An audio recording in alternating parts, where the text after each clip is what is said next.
Hey guys, it's Tennessee Redneck here again. Today I want to talk to you guys about my wife's 2012 Chevy Cruze. The ignition coil went out on it the other day, and I went to looking and trying to find some YouTube videos and stuff on it, and some of them were kind of helpful, but it seemed like most of them, they covered the ones with turbos and stuff like that on them, and we don't have that. We just have the base model. Just the I think it's ES or whatever it is. Like I said, it's just a base model with just plain four cylinder and stuff in it. But like always, guys, be sure to hit that subscribe button there at the bottom of my page, or bottom of the screen here. And flip so much between Facebook and back and forth with this. I have to get mixed up and call this a page every now and then. But anyway, be sure to like, subscribe to my channel. I'm going to do videos like this as they come along, and as I have issues at times and things. But with this one here, and my wife's not here in it right now, she's gone in it. So it'd be a few hours for me, but it'd just be just a little blip of the screen here for you guys here shortly. I'll take it and show you. I'm not going to take the old one off. I should have shot this video the other day, but we were in a hurry. It actually started going bad like Sunday evening, and I just barely got out to the parts store in time to get the part. And she needed the car again for Monday morning. So, but one of the things I want to point out here before I show you a couple things to look at on the old coil,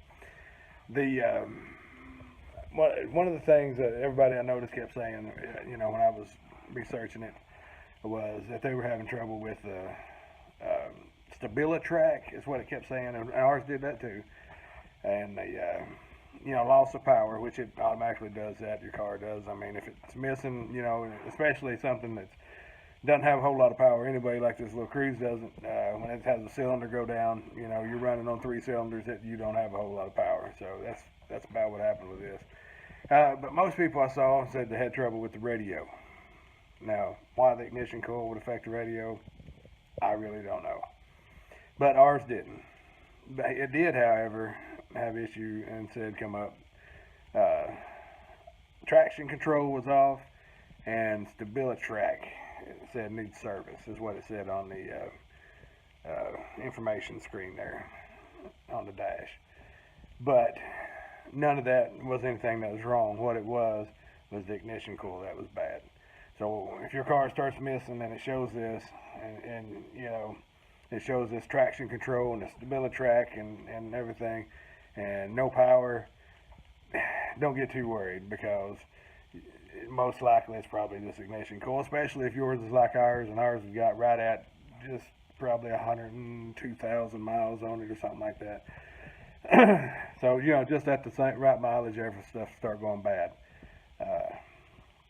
But if that happens, don't worry about it being a traction control or anything else like that. This part here was, again, as you guys know if you watch my videos, I'm terrible remembering numbers, but this was about, I think it's $129 at AutoZone. I'll look it up, put a link down to it down below in the descriptions. But, I had lifetime warranty and everything on it, so it's really worth it. And it's got one ignition coil. It's one big piece. You'll see it right here in a minute. That for all 4 plugs, all 4 spark plugs. So anyway, let me show you this. All right, here we go. Show you this ignition coil here again. This is on that Chevy Cruze. Get it back out of here. Put the old one in the box here. So I'm trying to do this stuff one-handed. Makes it a little bit more difficult. But by looking at it, it's not too bad. Like I said, it's one piece. You have a wire, which I'll show you here a little bit on the car. It plugs in right here. This clip was a little bit tricky to get out on the top. And then you have just the 2 bolts that go in the top of it up here. They're more like those, I always call them star bolts or star keys, kind of thing. It's not a regular bolt or screw, but you just have 2 of them. And you got a plastic cover that covers this. And once you get that off, you're in good shape. Now it does have a few places here that I don't know how good the camera will show it, but I want to show you, kind of help tell you whether or not it's bad. Let me see if I can get the tile up here. Excuse me for not being that prepared. But a couple of places I can see these white marks here on it. Well, that's to show that the fire is coming out from around the rubber boot here. It's coming through it and sparking on the engine, causing it to misfire. I've had that one. It's got a small one right here. Don't know if you can see it or not. Just right above my finger. Then there's a couple more down here on these places that go over the spark plugs. I think they're about rubbed out. There's another one right over there. But anyway, when you're looking at it and you see that white marks and those white places on the rubber, it means the spark is coming through it, and it will spark off the engine. It's not getting to the spark plug, which is causing it to have a misfire.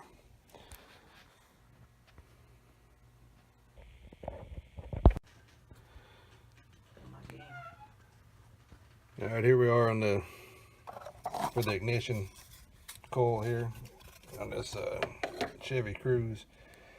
All you have to do, take this little part right here off. Like I said, it pops right off. It snaps right back down in there. It's just plastic. And you gotta pull this part of the latch back. It slides back this way, and then you squeeze it, and then this part comes off. And then you take these two little bolts out right here, which, like I said, they're like a star. I always call it a star key or a star driver that you can use to take them out. And then that whole piece just lifts right out, reveals the spark plugs and everything. That's also how you get to the spark plugs when you get ready to change them.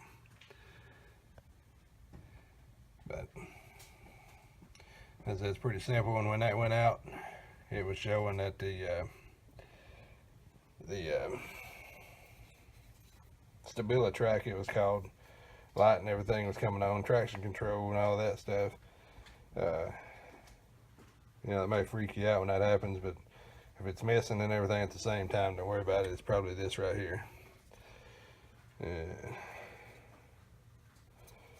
This takes a little tool just like this right here. Put it out, and just unscrew it out just like a screw. And that's the only thing it is. That's all there is to it about changing it.